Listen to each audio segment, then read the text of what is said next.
Isang patay na muntik mahulog sa tulay ang isang truck sa Batangas City. Nasawi rin ang isang may edad na nagbibisikleta matapos siyang bumangga at pumailalim sa armored van sa Quezon City. Saksi si Marisol Abduraman. Matapos kumaliwa ang bisikletang yan si A. Bonifacio, kumaliwa rin maya-maya ang isang armored van hanggang sa bigla itong napahinto. Nasa pool na pala nito ang matandang nagbibisikleta na pumailalim pa.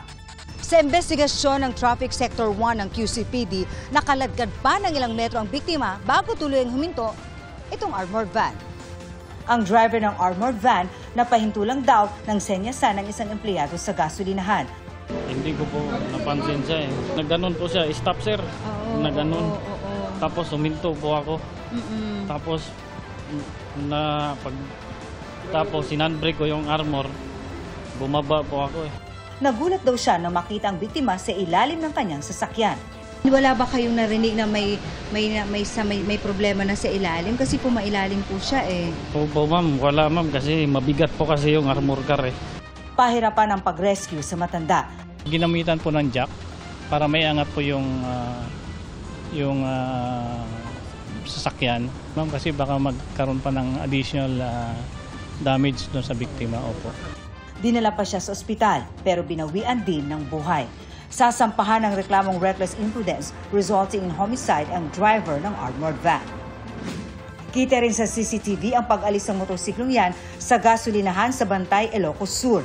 Hindi na nahagip ng kamera ang pagtawid nito pero nakita ang pagsalpok nito sa isa pang motorsiklo. Nasawi ang unang rider at angkas ng kanyang nakabanggaan. Nabalian naman ang isa pang rider.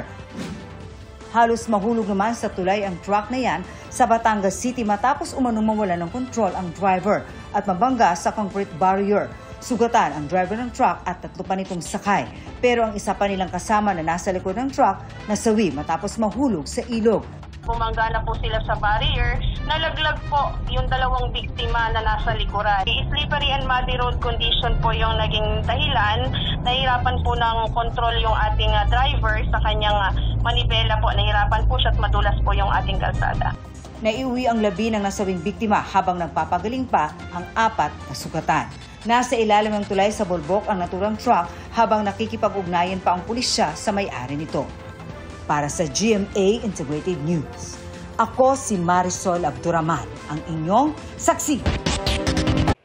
Mga kapuso, sama-sama tayong maging saksi.